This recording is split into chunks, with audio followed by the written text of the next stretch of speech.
छवि को ससुराल आए हुए मात्र 1 महीना ही हुआ था।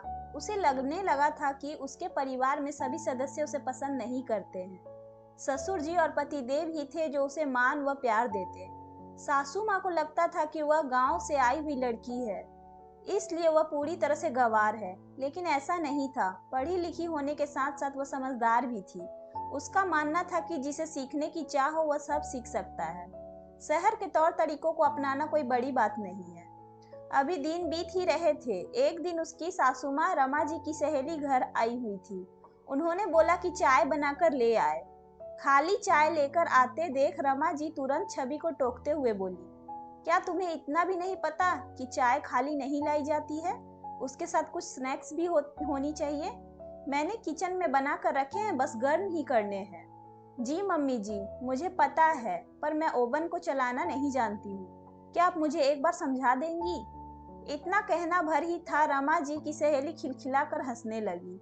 रमा, तुम अपनी बहू कहाँ से लेकर आई हो, जिससे आज के समय के दौर का ओवन चलाना भी नहीं आता? इतनी गवार बहू मिली तुम्हें? और जोर जोर से हंसने लगी। रमा जी का चेहरा देखने लायक था, क्योंकि उनकी सहेली ने उनका मजाक जो बना दिया था। पर करती क्या, जैसे तैसे बात को संभालने लगी।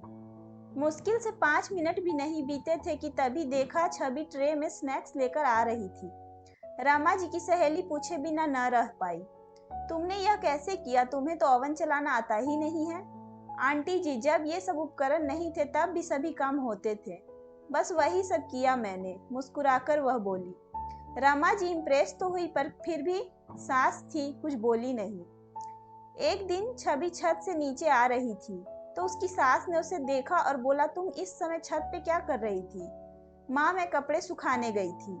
पर उतने ढेर सारे कपड़े थे, तुम्हें तो मशीन चलानी आती ही नहीं है। फिर मैंने अपने हाथों से ही काम चला लिया, माँ जी कहकर मुस्कुराते हुई छवि नीचे आ गई। रमा जी चाह कर भी उसे कुछ न बोल सकी, क्योंकि जहाँ आज की लड़कियां हजार नखरे हैं, वहीं इस तरह के काम तो वो बिल्कुल भी नहीं करेगी। मन ही मन सोचने लगी, कुछ बात तो है इस लड़की में। अब धीरे धीरे सासू माँ का नजरिया भी अब बदलने लगा था, लेकिन वो भी कुछ कुछ। एक बार छवि की ननद अपने बेटे को लेकर घर पर आई हुई थी। अचानक से उसके पेट में बहुत दर्द होना शुरू हो गया, तो सभी लोग चिंतित होने लगे। रात का समय था। छवि ने काढ़ा बनाया और अपनी ननद को दिया पिलाने को। पहले तो सभी डर रहे थे, पर छवि की जिद और विश्वास देख बच्चे को पिला दिया।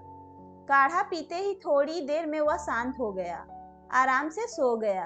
दूसरे दिन सुबह छवि की ननद बच्चे को डॉक्टर के पास ले गई और डॉक्टर ने बताया कि इसे गैस की प्रॉब्लम थी। वही बात छवि ने भी बोली थी। डॉक्टर ने बोला, चिंता की बात नहीं है। घर आकर ननद बोली, भाभी, अगर आप नहीं होती तो मेरा बच्चा रात भर तड़पता रहता। हो सकता है मैं और दवाइयाँ देती, पर जो इस काढ़े ने चमत्कार किया, शायद ही कोई दवा कर पाती। धन्यवाद आपका, और आज से मैं घर पर आपको जो भी परेशानी होगी, खासकर नए उपकरण से संबंधित, उनसे जरूर रूबरू कराऊंगी।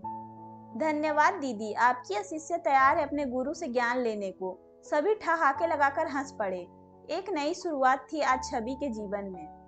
दोस्तों, आशा करती हूँ कि आपको ये सास बहू का कहानी पसंद आया होगा। अगर पसंद आया है तो लाइक जरूर कीजिएगा और मेरे चैनल को सब्सक्राइब कर लीजिएगा।